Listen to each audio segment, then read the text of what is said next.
So yes, आज UPSC का notification भी आ गया है और आप में से जो 2025 में अपीयर हो रहे हैं उनको तो डेफिनेटली आपको प्रीलिम्स पे फोकस करना है सारा। बट जो स्टूडेंट्स हमारे फोकस कर रहे हैं 2026 के ऊपर या 27 के ऊपर, उनके तो डेफिनेटली जो ऑप्शनल सब्जेक्ट है वो अभी बहुत इंपॉर्टेंट रोल प्ले करेगा, क्योंकि ऑप्शनल के बिना वो लोग अपनी जो मेंस की स्ट्रेंथ है वो डेवलप नहीं कर पाएंगे। तो पहले तो ये बताएं कि आप लोग जो अभी ग्रुप पे ज्वाइन हैं, क्या आपका फिलोसफी ऑप्शनल ही है या फिर आप स्टिल ऑप्शनल को सर्च कर रहे हैं कि कौन सा ऑप्शन आप रखने वाले हैं? If you can tell us.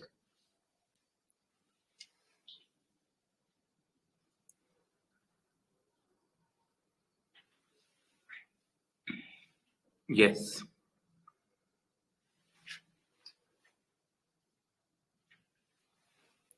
let me post on the group also that everybody should join.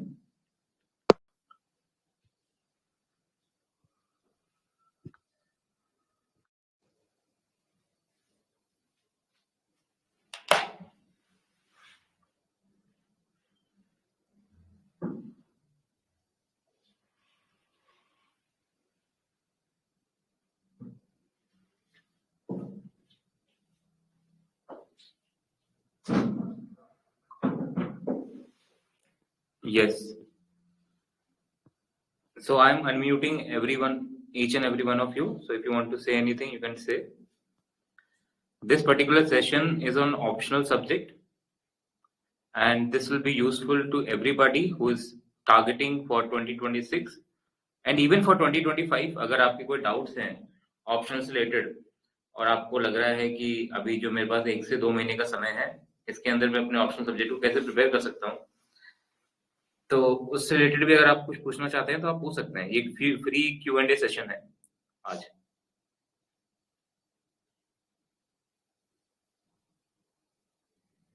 How many of you have decided that your option subject?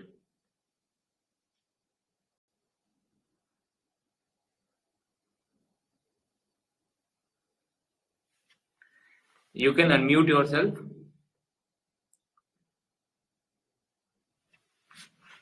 Then Shri.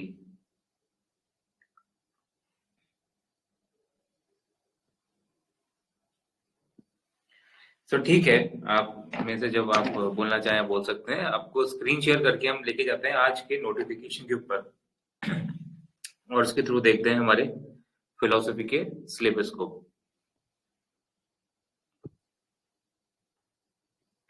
Just 1 second.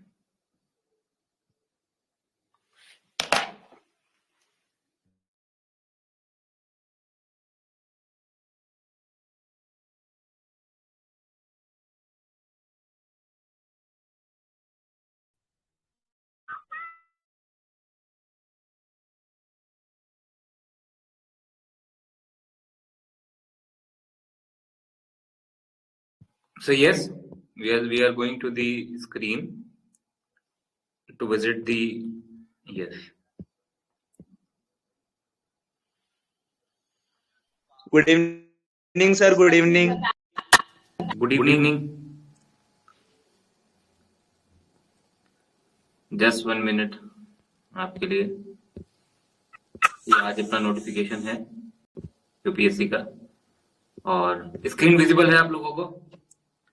ये बताते हैं एक बार। Yes, sir. हाँ,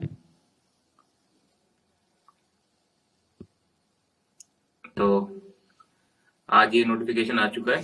आपकी 979 vacancies हैं और I think आज जो बच्चे जुड़े हैं उनमें से दोनों ही बैच के बच्चे हैं जो इस बार देने वाले हैं एग्जाम और जो 2026 में भी देने वाले हैं। दोनों के लिए ही बात रिलेवेंट होगी। अगर जो 25 में देने वाले हैं बट स्टिल ऑप्शनल को रिलेटेड कंफ्यूजन है कि चीजें कैसे कंप्लीट करनी है, कंक्लूड करनी है आने वाले 1 महीने के अंदर, तो वो भी अपने डाउट्स पूछ सकते हैं। वो स्टूडेंट्स जो 26 के अंदर अपीयर हो रहे हैं विद फिलोसफी ऑप्शनल और still have not decided their optional subject, they can also ask their doubts. तो अभी देखते हैं फिलोसफी की ऑप्शनल के हमारे सिलेबस को।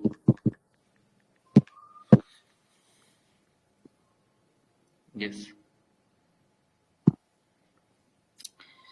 तो सिलेबस एज यूजुअल सेम ही है, सिलेबस में तो कोई चेंज नहीं किया यूपीएससी ने, बट हमने सिलेबस को कवर किया है कि नहीं किया ये बात इंपॉर्टेंट है, राइट। पेपर 1 हमारा फिलोसफी का जो है, वहां पे सबसे पहली चीज है history and problem of philosophy, right.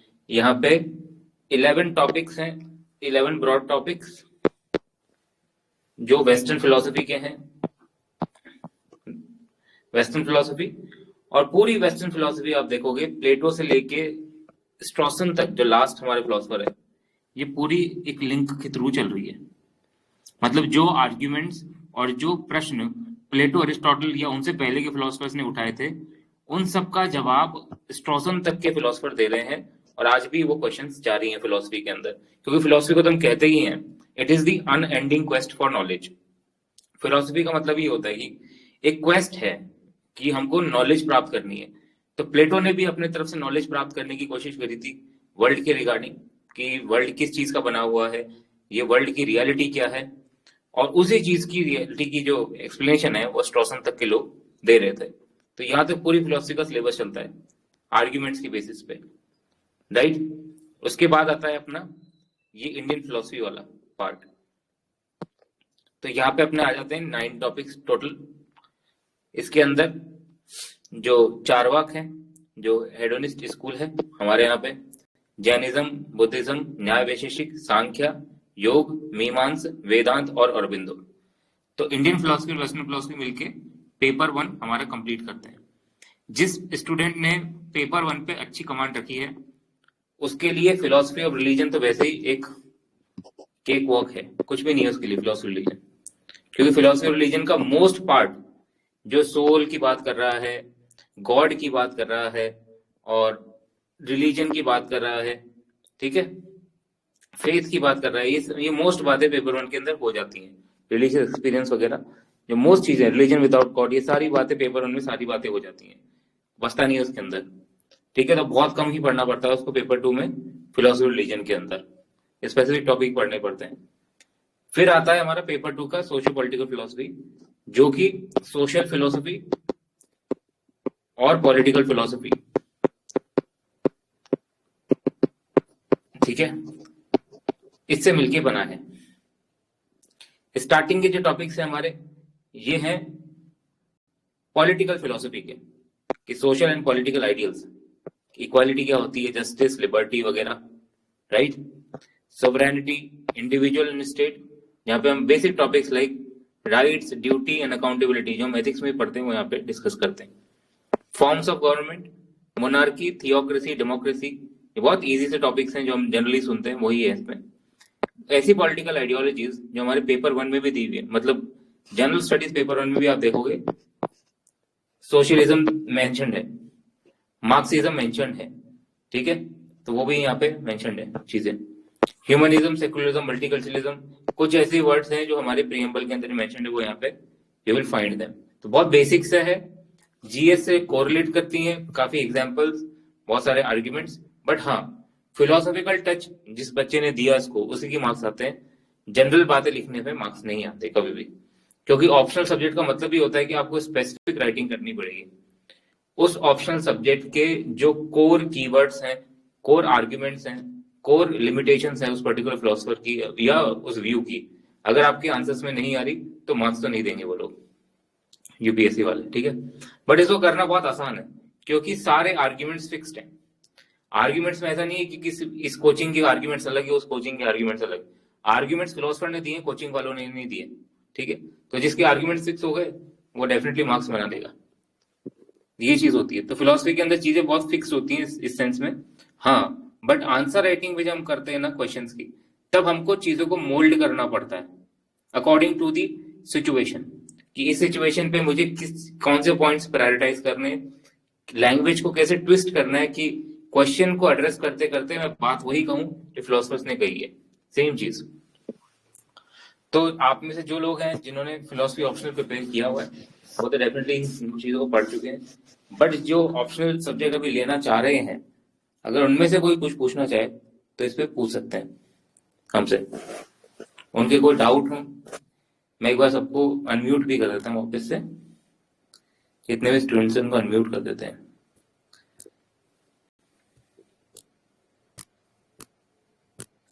Answer writing से रिलेटेड कोई भी आपके डाउट है तो पूछ सकते हैं आज के सेशन में। आज का सेशन एक तरीके से Q&A सेशन है, कोई भी आपको डाउट पूछने हो फिलोसफी रिलेटेड वो पूछ सकते हो, या ऑप्शन से रिलेटेड कोई इशू हो पूछ लो, आंसर राइटिंग, रिवीजन वगैरह कुछ भी आपको पूछना हो तो यू कैन आस्क।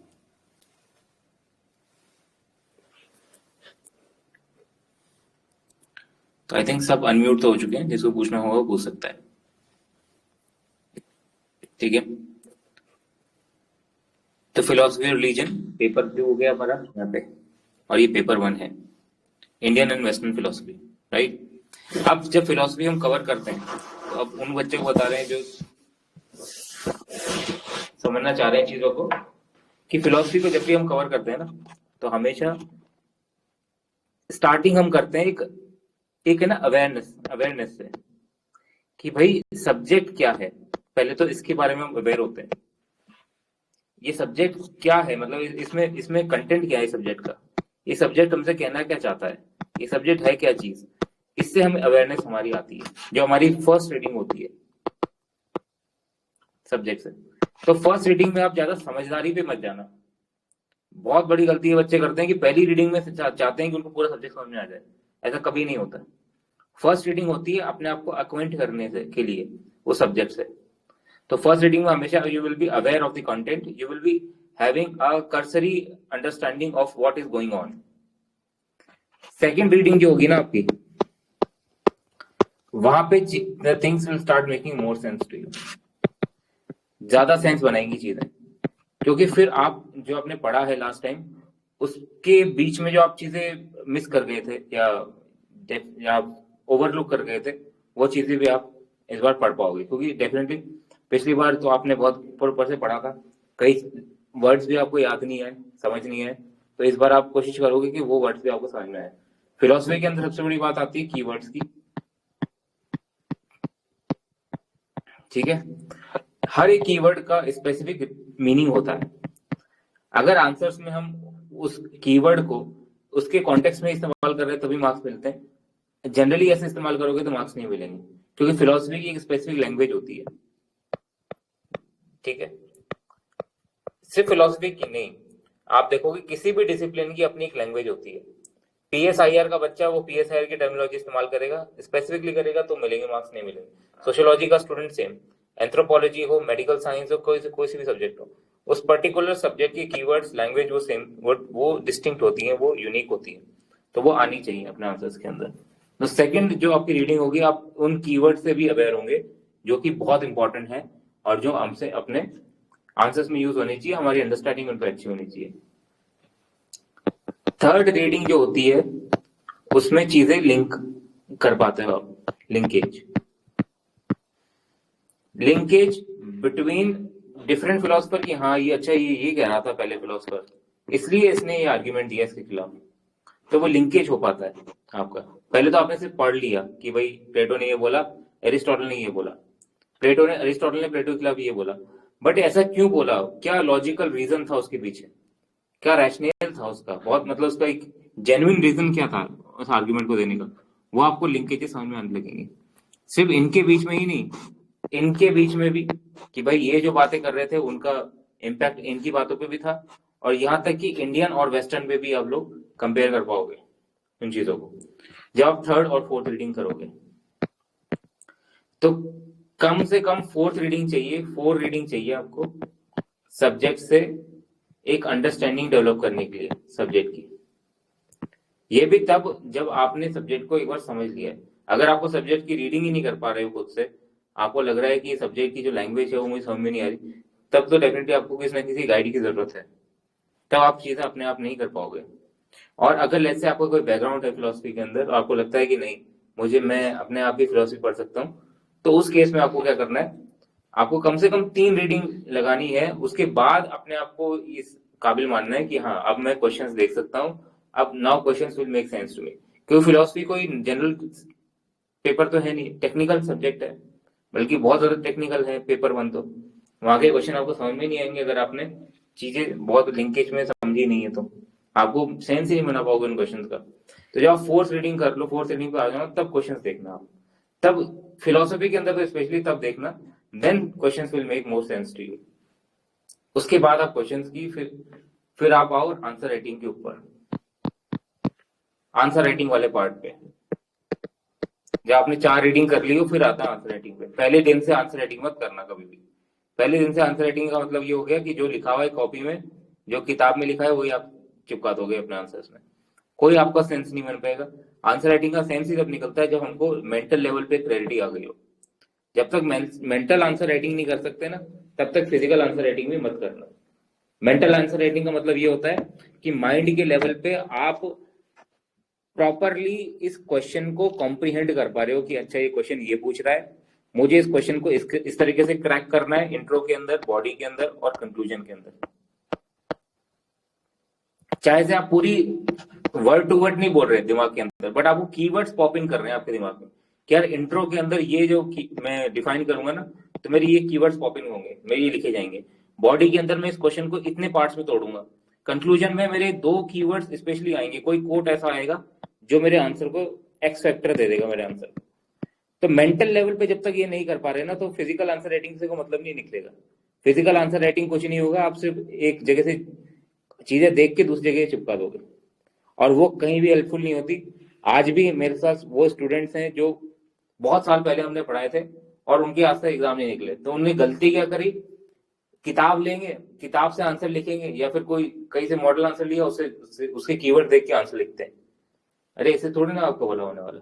आपको जब तक मेंटल लेवल पे क्लैरिटी नहीं आ रही, लिंकेजेस डेवलप नहीं हो रहे, कीवर्ड्स पॉप इन नहीं कर रहे, तब तक आप फिजिकल आंसर राइटिंग कर ही नहीं सकते अच्छे से। आप 3 घंटे में कुछ नहीं लिख पाओगे वहां पे। यूपीएससी तो घुमाएगा क्वेश्चन, सीधे सीधे क्वेश्चन ही नहीं लिख पा रहे वहां पे, वो क्वेश्चन घुमा के पूछेगा वो। तो मेंटल लेवल पे क्लैरिटी बहुत ज्यादा जरूरी है। इसलिए जब आप फोर्थ रीडिंग भी करते हो ना, तो बहुत ज्यादा एक्टिव रिकॉलिंग करनी पड़ेगी आपको आर्ग्यूमेंट्स की। और जब आप एक्टिव रिकॉलिंग में भी ऐसे करो कि जैसे आप खुद को पढ़ा रहे हो, बिकम योर ओन टीचर। सच में, मतलब कोई तो टीचर ऐसा होता होगा जो अपना कोर्स बेच रहा हो, हम तो खुद बोलते हैं कि आप अपना खुद टीचर बन जाओ। अपने आप को पढ़ाओ सब्जेक्ट को, यार प्लेटो क्या कहना चाहता है, मैं अपने आप को पढ़ाऊंगा कि मैं एक स्टूडेंट के तौर पे मैं स्टूडेंट को समझा रहा हूँ सामने वाले को। तो अगर खुद को सेटिस्फाई कर पा रहे हो, आपको लग रहा है कि हाँ मैंने खुद को सेटिस्फाई कर दिया कि कांट की फिलॉसफी ये है और कांट ये कहना चाह रहा है, और हीगल इसलिए कांट के रेफरेंस में डायलेक्टिकल मेथड लेके आया, या कांट इसलिए ह्यूम को क्रिटिसाइज करके कॉपरनिकन रेवोल्यूशन कर रहा है। ठीक है, अगर ये अपने आप को सेटिस्फैक्टरली समझा पा रहे हो तो फिर हाँ ठीक है, फिर सब चीजें ठीक है। अगर ये लेवल नहीं आ पा रहा तो फिर आपको किसी न किसी के गाइडेंस की जरूरत है।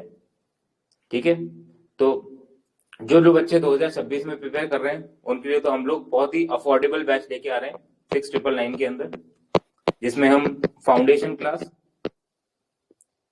Revision classes and answer writing classes, ये तीनों क्लासेस हम लोग इसके अंदर इंक्लूड करने वाले हैं। आज तक यूपीएससी के अंदर कभी नहीं हुआ कि 6999 में कोई पूरा ऑप्शनल पढ़ाते हैं, बट हमारा ऑब्जेक्टिव ये है कि बच्चों को फिलोसफी को बहुत अच्छे से समझाना है, और पैसा उसमें फैक्टर नहीं होना चाहिए। नहीं तो हम हमेशा देखते हैं कि बच्चों के पास पैसे होते भी वो करेंगे कि सर नहीं सर और डिस्काउंट दो, नहीं सर और डिस्काउंट करो।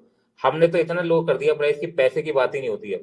अब पैसे की बात नहीं होगी, अब कमिटमेंट की बात होगी कि स्टूडेंट कितना कमिट कर सकता है अपने आप को, क्योंकि जो टीचर है उसने इतना कमिट कर दिया कि वो 300 प्लस क्लासेस लेगा। आपकी फाउंडेशन क्लासेस में, रिवीजन क्लासेस में, आंसर राइटिंग क्लासेस में 300 प्लस क्लासेस होंगी, और ऐसा कोई कंपोनेंट नहीं होगा ऑप्शनल प्रिपरेशन का जो आपको खुद से करना पड़े, क्योंकि हर लेवल पे आपके साथ मेंटर, आपकी पहले कंसेप्चुअल क्लैरिटी डेवलपमेंट में मेंटर आपके साथ। अब आपको रिवीजन करना है, रिवीजन भी बहुत बड़ा टास्क होता है, हर बच्चा रिवीजन नहीं कर पाता, आप भी जानते हो। रिवीजन के अंदर सबसे बड़ी प्रॉब्लम क्या होती है, हमने जब भी रिवीजन लेने बैठते हैं हम लाइन टू लाइन पढ़ने लग जाते हैं, और लाइन टू लाइन पढ़ने लगोगे तो रिवीजन होगा ही नहीं कभी भी। इस तरीके से रिवीजन नहीं होता। जो फाउंडेशन क्लास में हमने पढ़ा है उसको ही कंडेंस करना है उनको, उसके ही सिनॉप्सिस बनवाने और उन सिनॉप्सिस से रिवाइज करना है। फाउंडेशन क्लास की कंटेंट को पॉइंट टू पॉइंट नहीं पढ़ना, नहीं तो फिर रिवीजन नहीं हो रहा आपका, फिर वो हो गया कि आप फिर से रीडिंग में आ रहे हो अपनी वाली। इसको कंडेंस करेंगे फिर रिवीजन करेंगे, और ये जो कंडेंस मटेरियल है हमारा, अब ये आंसर राइटिंग में उतरेगा। ये आंसर राइटिंग में उतरेगा। हमारे जो यूट्यूब पे फ्री अवेलेबल है, आप अगर जैसे कोई देखना चाहता है तो उन पे आंसर राइटिंग का आप देख सकते हैं कि आंसर राइटिंग हम कैसे करवाते हैं, बकायदा एक एक ये बता के कि भैया इंट्रोडक्शन के अंदर आपको क्या लिखना है, कौन सी 2 चीजें आएंगी। इतना ऑब्जेक्टिव कर दिया हमने आंसर राइटिंग को कि इंट्रोडक्शन में ये 2 चीजें आएंगी, फिर एक ट्रांजिशन लाइन बनाओगे, उस ट्रांजिशन लाइन के बाद बॉडी बनाओगे क्वेश्चन की। बॉडी के 3 पार्ट बनाए, 1 2 3। इस पार्ट के अंदर 3 पॉइंट्स, इस पार्ट के अंदर 3 पॉइंट्स, इस पार्ट के अंदर 3 पॉइंट। कंक्लूजन भी लिखोगे तो कंक्लूजन के अंदर ये 2 कीवर्ड जरूर आने चाहिए। इतना ज्यादा ऑब्जेक्टिव हमने आंसर राइटिंग को कर दिया अपने। तो अगर आपको इस लेवल पे तैयारी करनी है फिलोसफी ऑप्शनल की अगले साल के लिए, इस साल तो वो जो कोर्स चल रहा है हमारा वो कंप्लीट नहीं हो पाएगा क्योंकि 3 फरवरी से चलाएंगे हम। तो हाँ, कोई ऐसा स्टूडेंट है जो मतलब इस साल सिर्फ देना चाहता है सिर्फ इसलिए कि फेमिलराइज हो जाए यूपीएससी प्रोसेस से, बट उसका मेन टारगेट 26 है, तो वो इस बैच को डेफिनेटली ज्वाइन कर सकता है, राइट। तो ये था इस बैच के बारे में कि हम ये 3 चीज करने वाले हैं। अगर आप बैच के साथ नहीं भी हो तब भी आपको ये 3 चीजें करनी ही करनी है, इरेस्पेक्टिव ऑफ आप बैच के साथ हो या बैच के साथ नहीं हो। आपको फाउंडेशन की जो आपकी क्लास है जहां से भी आपने किए उसका आपके पास होगा मटेरियल, उसको कंडेंस करो, शॉर्ट करो, उसको कट शॉर्ट करो, उस कट शॉर्ट को आप रिवाइज करो, then you come to the answer writing part. ठीक है, आंसर राइटिंग रिवीजन के बाद ही होती है, रिवीजन के अंदर मेंटल क्लैरिटी आती है। मेंटल आंसर राइटिंग करने लग जाते हो, इतना रिवीजन कर लोगे, 20 बार 30 बार रिवीजन हो जाता है तो मेंटल आंसर राइटिंग करने लग जाता है इंसान। हमने कभी कोई बहुत ज्यादा टेस्ट सीरीज नहीं लिखी खुद के समय पे भी, उसका रीजन था कि फिलोसफी के अंदर कोई अच्छी टेस्ट सीरीज उस समय थी ही नहीं। जिस भी टेस्ट सीरीज वाले को टेस्ट दो वो 20 दिन में टेस्ट देगा, और वो जो मेन टीचर है वो कभी वैल्यूएशन करता ही नहीं था। आपको भी पता है बड़े बड़े टीचर हैं, कोई वैल्यूएशन नहीं करता, ऐसे ही वो कॉपियां आ जाती हैं टिक टिक करके, ठीक है, मार्क करके। तो हमने तो कभी टेस्ट सीरीज पे भरोसा ही नहीं किया। क्या किया, खुद से ही आंसर राइटिंग करी, पहले मेंटल आंसर राइटिंग की, भाई मेंटल लेवल पे क्लैरिटी डेवलप हो जाए, फिर फिजिकल आंसर राइटिंग करी। सच में ये चीज इतनी इंपॉर्टेंट है कि इसको जो रैंक 61 थे 2017 के अंदर, हार्ड वर्किंग ह्यूमन नाम का उनका चैनल है, आप यूट्यूब पे देख सकते हो, उन्होंने इस चीज को बहुत हाईलाइट किया कि मैंने अपने अटेम्प्ट में बहुत मेंटल आंसर राइटिंग करी थी। मेरे पास समय ही नहीं था उनके पास, वो बता रहे थे कि वो जॉब में थे, उनका समय नहीं था कि वो फिजिकल आंसर राइटिंग करे, ना वो किसी कोचिंग में गए, वो कहीं नहीं गए। उन्होंने सिर्फ क्या किया, वो कंटेंट पढ़ते थे, उसके बाद क्वेश्चन देखते थे और दिमाग के अंदर स्ट्रक्चर बनाते थे आंसर्स का, दिमाग के अंदर स्ट्रक्चर बनाते थे और फिर आंसर राइटिंग करते थे फिजिकली बाद में जब उनको समय मिलता था। और फर्स्ट अटेम्प्ट में उन्होंने अटेम्प्ट निकाला अपना। तो बहुत ऐसे लेवल पे लोग बच्चे तैयारी कर रहे हैं। जो लोग गधा मजदूरी कर रहे हैं बिल्कुल एकदम कि सुबह लेके बैठेंगे कॉपी और दनादन लिखते जाएंगे लिखते जाएंगे लिखते जाएंगे, ऐसे नहीं होता। इस तरीके से आप नहीं कर सकते। आपको अगर लिखना है तो पहले अपने फाउंडेशन क्लास के नोट्स को आप कंडेंस करो, छोटा करो, फिर उसको रिवाइज कर करके आंसर राइटिंग पे आओ। ऐसे नहीं होता है चीजों को, ठीक है। तो खुद से भी करना चाहते हो तो आपको प्रोसेस तो यही फॉलो करनी पड़ेगी आप लोगों को। अब ये है कि आप में से जितने स्टूडेंट्स हैं, अगर किसी की कोई क्वेरी है तो पूछ लो। हमको तो जो इन्फॉर्मेशन देनी थी आपको आज इतनी ही थी खुद की तरफ से कि यूपीएससी का नोटिफिकेशन आ गया, और फिलोसफी ऑप्शनल आप लोगों के पास जितनों के पास भी है या फिर आप लेना चाहते हो तो हम बैच चालू कर रहे हैं 3 फरवरी से। और अगर आपको जैसे अभी कोई इशू है फिलोसफी ऑप्शनल के अंदर या ऑप्शनल से रिलेटेड कुछ भी, तो यू कैन डेफिनेटली आस्क, पूछ सकते हैं आप।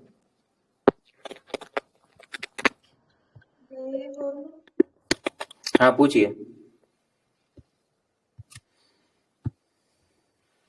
Yes you can ask.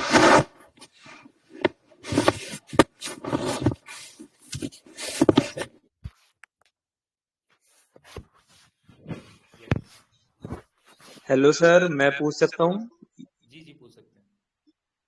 हाँ सर, जैसा कि मैंने स्टार्टिंग में डाउट इसलिए नहीं पूछा क्योंकि मैंने सोचा कि एक बार मैं पूरी बात सुन लेता हूँ तो कहीं वहीं से ही डाउट क्लियर हो जाए। तो हाँ, वहां से फिर डाउट क्लियर हुआ जैसा आपने बात बताई 4th रीडिंग तक। सर अभी जैसे कि मैंने सर जयपुर से हूँ, मैंने फाउंडेशन किया था ऑफलाइन फिलोसफी में। उसके बाद सर काफी समय महसूस हुआ सर कि जैसा आप जो बात बताते हो वो कोचिंग्स में नहीं मिलती। और मेरे जो फ्रेंड्स हैं जिसमें से दो फ्रेंड्स ने सर इस बार मेंस लिखा था, उनका मेंस क्लियर नहीं हो पाया। तो उसके अलावा भी कुछ फ्रेंड्स हैं, तो हम सब मिलके हम जुड़े हैं क्योंकि हम 3rd रीडिंग तक पहुंच गए हैं सर। जी 4th रीडिंग अब हमें चाहिए, तो अब सर हम आंसर राइटिंग में नहीं कर पा रहे क्योंकि कॉन्सेप्चुअल क्लैरिटी में लैक है। तो अब हमने सोचा है कि हम फोर्थ रीडिंग में हम ये करें कि अलग अलग फिलोसोफर, एक फिलोसोफर दूसरे फिलोसोफर के बारे में क्या बात कह रहा है, उसका इंटरलिंकेज आपस में स्पिनोजा का जैसे शंकराचार्य जी से और हीगल का शंकराचार्य जी से कैसे आपस में एक तरीके से, तो हम सर कॉन्फ्रेंस पर डिस्कस करते हैं।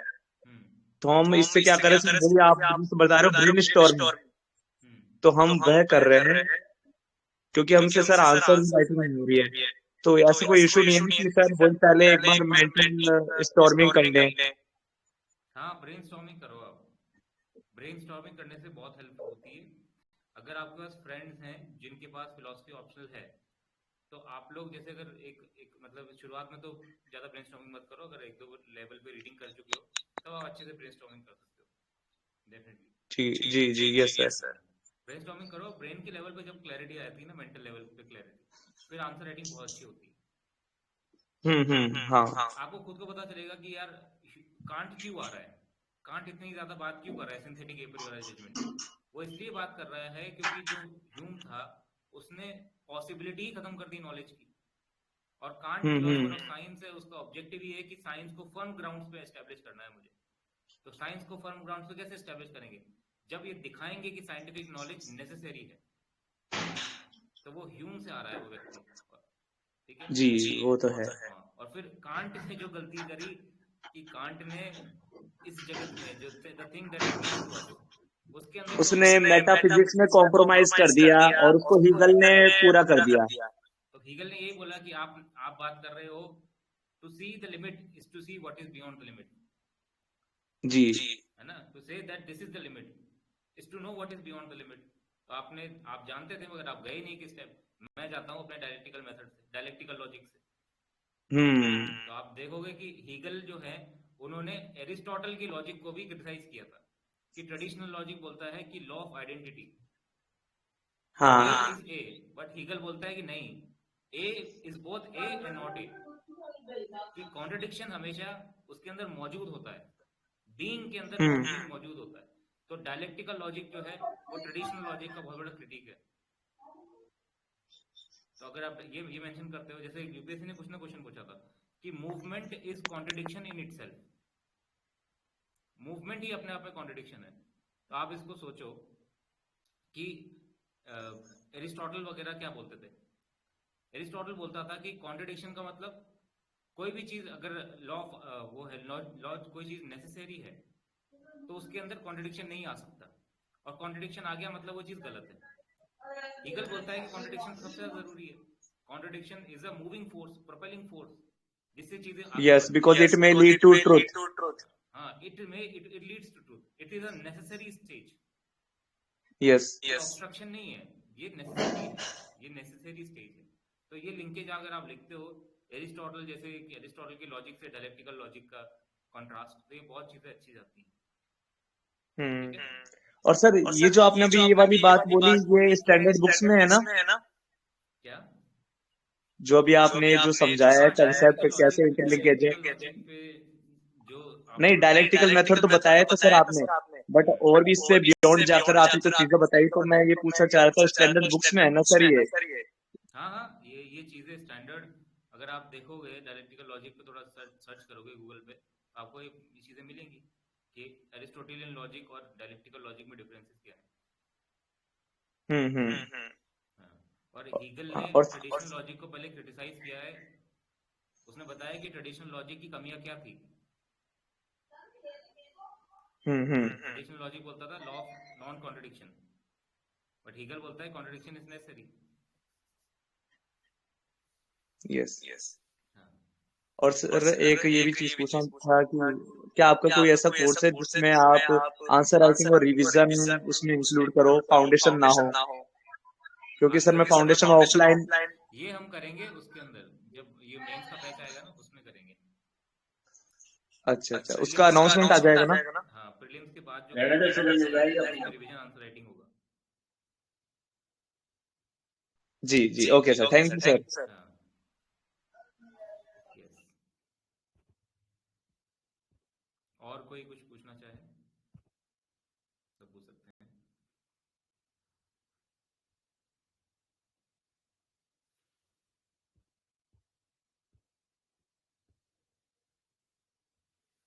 यस।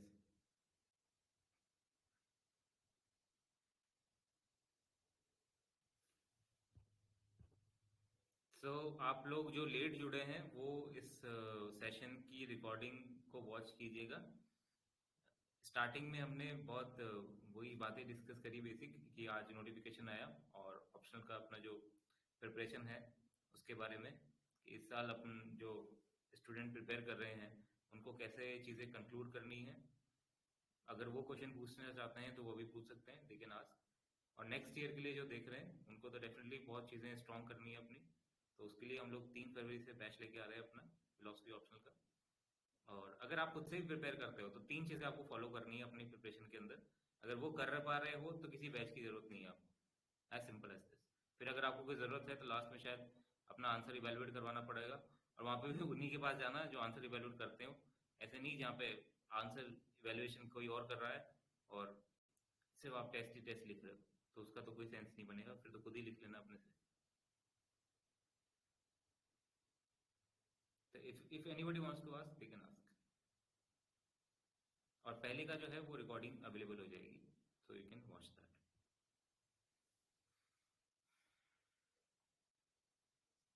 प्रीलिम्स से रिलेटेड कोई कुछ पूछना चाहे तो पूछ सकता है, ऐसी बात नहीं है। हमको लगता है कि 2 जगह हमारी मास्टरी है, एक तो प्रीलिम्स एग्जाम और एक फिलोसफी ऑप्शन, क्योंकि प्रीलिम्स कभी रुका नहीं और फिलोसफी में कभी मार्क्स कमाए नहीं। इसलिए प्रीलिम्स के लिए भी अभी स्टार्ट करेंगे चीजें। आप में से कितने हैं जो 25 में अभी इस बार अपीयर होने वाले हैं? पीयूष, आप इस बार होने वाले हैं अपीयर?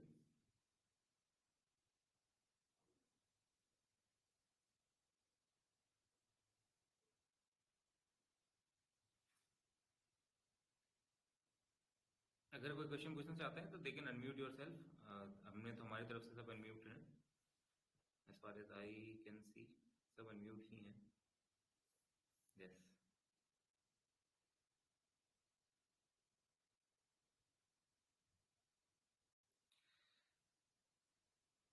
ठीक है। तो अभी इस सेशन को कंक्लूड करते हैं। अगर आपको कोई क्वेश्चन है तो आप फिलोसफी हेल्प डेस्क के ऊपर मैसेज कर देना, वहाँ पे रिप्लाई कर देंगे चीज़ों को। और 3 फरवरी से बैच चालू हो रहा है फिलोसफी ऑप्शन 2026 के लिए, तो उसकी चीज़। और जो इस बार प्रिपेयर कर रहे हैं उनके लिए तो डेफिनेटली प्रीलिम्स के बाद मेंस और हमारा रिवीजन और आंसर राइटिंग वाला जो बैच है वो तो करेंगे हम स्टार्ट। तो जो इस बार दे रहे हैं वो लोग अभी जनवरी है और फरवरी तक, फरवरी भी दे सकते हैं अगर वो कंफर्टेबल है प्रीलिम्स के अंदर। They can give February month also to conclude their philosophy option preparation. Paper 1 को जरूर कंप्लीट कर लेना एक बार। पेपर 1 ज्यादा इंपॉर्टेंट है।